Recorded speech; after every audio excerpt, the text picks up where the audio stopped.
Lying in the northwest corner of Europe, about a third of the Netherlands is either at or below sea level. And to protect its land against flooding, it is protected by dikes and wind-powered water pumps. In the 16th and 17th centuries, its global trade dominance and enormous naval power meant the Netherlands created great wealth. This wealth funded an unparalleled explosion in art, known as the Great Golden Age. The boom in paintings during this era was a direct result of the Dutch economy being consumed by tulip mania, with the value of a single tulip bulb being higher than the value of a house. This economic bubble and its devastating crash in 1637 profoundly influenced the arts. This is what a Dutch landscape artist might have looked like in his studio. Many artists would paint indoors, mainly from memory or from sketches. As far back as the 1400s, artists like Hieronymus Bosch were establishing themselves as Dutch landscape artists. However, these early landscapes had not been particularly realistic, having been painted mostly in the studio, mainly from imagination. And we can see from Bruegel's Procession to Calvary, painted in 1564, artworks often had an overcomplicated, dreamlike appearance, with an unrealistic idea of perspective and sizing.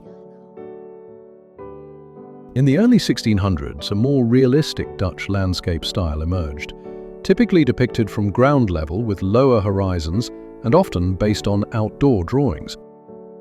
Esaias van der Velde, a key artist in this move towards realism, provides a good example. In another painting by van der Velde, Landscape with Riders in a Carriage Passing a Church, we see a landscape showing a carriage being pulled by 4 white horses. This is typical of many Dutch landscapes of the time, chronicling everyday life in the Netherlands. However, it appears that relative sizing and perspective was still a problem for the artists of that time. Another prolific artist around the mid-17th century was Jan van Hoyen, who produced approximately 1,200 paintings and 1,000 drawings. His process involved making quick pen and ink sketches outdoors from life and keeping the sketches in his studio as reference for the final paintings. We can see the restricted color palette and diagonal composition typical of landscape paintings of the time. Van Goyen's paintings rarely fetched high prices.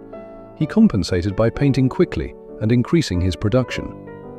He supplemented his income by working as an art dealer and auctioneer, and by speculating in the tulip market and buying property. However, his financial ventures proved disastrous. He lost heavily when the tulip market crashed suddenly in February 1637, and his property investments also resulted in enormous debts. These failures forced him to sell his collection and move to a smaller house. He died in 1656, still 18,000 guilders in debt, forcing his widow to sell their remaining furniture and paintings. The rivers of the western seacoast were a favorite subject of landscape painters, typically featuring broad adjoining meadows for grazing cattle, often with the silhouette of a city in the distance. This painting is a wonderful example of classic Dutch landscape elements by the important and prolific artist Salomon van Ruisdael. He specialized in river and estuary scenes, the earliest dated example of which is from 1626.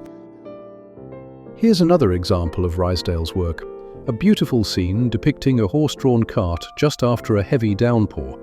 There's a beautifully observed patch of sunlight on the ground, moving across the landscape as the clouds begin to clear. This is Ruisdael's winter landscape. We are drawn by the afternoon light, a soft hint of hope in this frozen landscape. But it's the small climbing smoke trail from the chimney that anchors the painting, giving us a hint of people eking out a humble existence. Painted between 1668 and 1670, Ruisdael's iconic The Windmill at Wijk bij Duurstede distills the essence of the Dutch environment. The artist expertly employs a diagonal structure across the canvas, drawing the viewer's eye as he combines the natural elements to dramatically focus on the powerful, central figure of the mill. Unlike the more common water-pumping mills of the 17th century, Ruisdael's subject was strictly a grist mill, essential for producing the town's food supply in Duurstede, and is situated about 20 miles outside of Haarlem.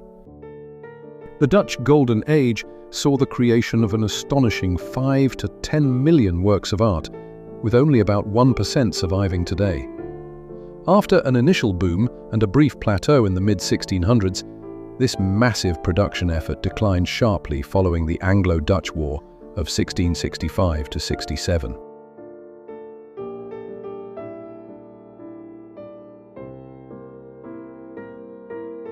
And so, the landscapes of the Dutch Golden Age truly shine as a unique chapter in art history.